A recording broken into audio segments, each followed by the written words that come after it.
Forget about risk management. Measure the likelihood of success instead. #Changing Risk Academy blog.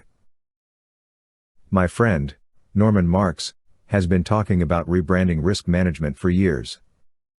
Norman calls for risk professionals to focus on enabling success rather than avoiding failure. I think this is brilliant advice.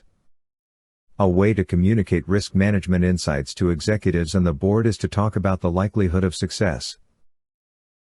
Well, the good news is that likelihood of success is actually easily quantifiable. Myself and many of the risk managers I know have been doing exactly that for the last 7 years.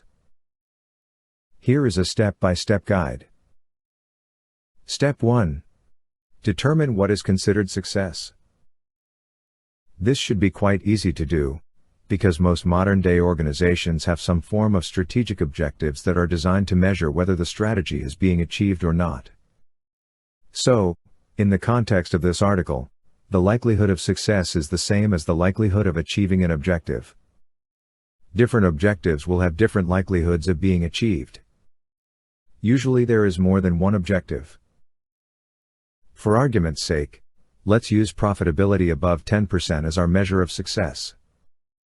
The company will consider it a good year if it managed to achieve profitability 10% or higher.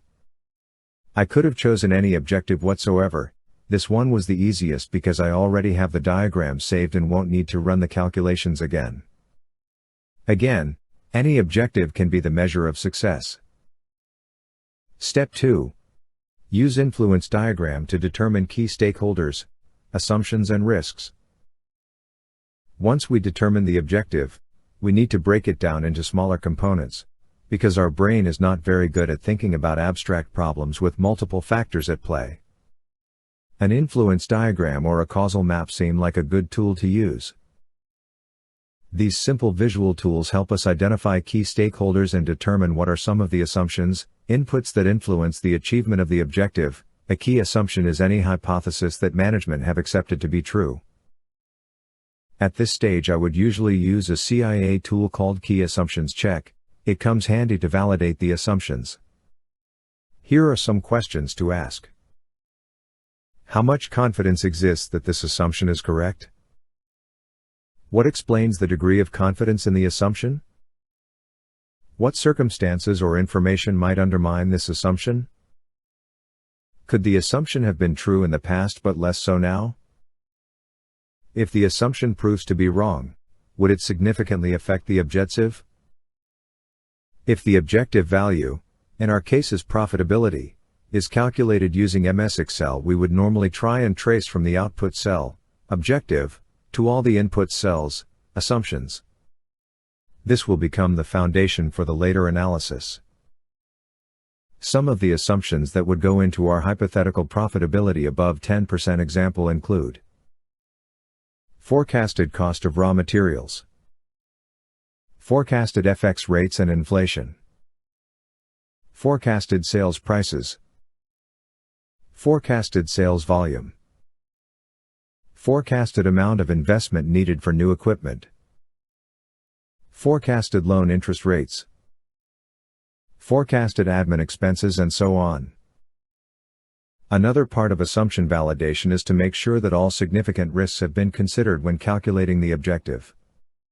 Chances are they haven't. So we need to double check by identifying potential risks and adding them to the business plan. For example, all calculations could be done in local currency. This implies that there is no FX exposure, which may not be true, so sometimes, the risk manager needs to add FX rate to the formula to make sure FX risk is accounted for. Step 3. Add volatility and run the simulation.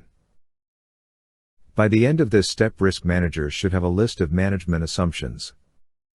For every management assumption identified, risk managers should work with the process owners, internal auditors, and utilize internal and external information sources to determine the ranges of possible values and their likely distribution shape.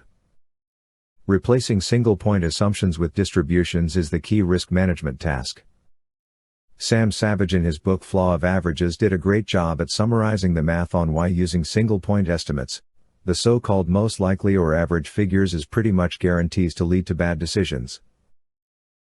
For example, management believes next year it will sell 15 engines, but this is uncertain. They could sell less or could sell more. Sales volume is actually a distribution, and because management can't sell 12.34 engines, it's actually a discrete distribution.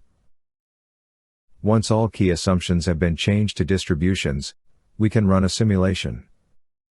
Running simulations is now almost effortless, because the software is free, model risk, SIPmath, and computers are powerful enough. This is what we get after a simulation with 10,000 trials. So what does the likelihood of success looks like? Unless the management makes changes to its assumptions and business plan, the likelihood of achieving the objective profitability above 10% is 3.7%. That means 96.3% of the time the objective will not be achieved. Not a very good business plan if your salary and bonus depend on it. So what's next? Any ideas? Write in the comments.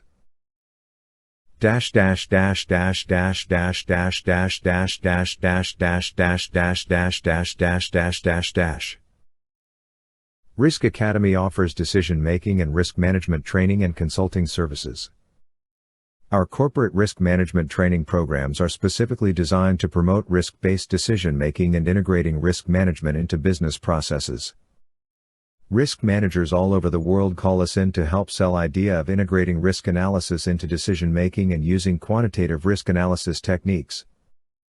Check out most popular course for decision makers, riskacademy.blog, or our dedicated programs to help risk managers learn the foundations of quant risk analysis, riskacademy.blog. We can also help audit risk management effectiveness or develop a roadmap for risk management integration into decision-making, riskacademy.blog. Risk Academy offers online courses plus buy now informed risk-taking. Learn 15 practical steps on integrating risk management into decision-making, business processes, organizational culture and other activities. 19,99 plus buy now ISO 31000 integrating risk management. Alex Sidorenko, known for his risk management blog, www.riskacademy.blog, has created a 25-step program to integrate risk management into decision-making, core business processes and the overall culture of the organization. 199,999 plus buy now, 31,000 to 2018. 19,999,99. Like this, like loading.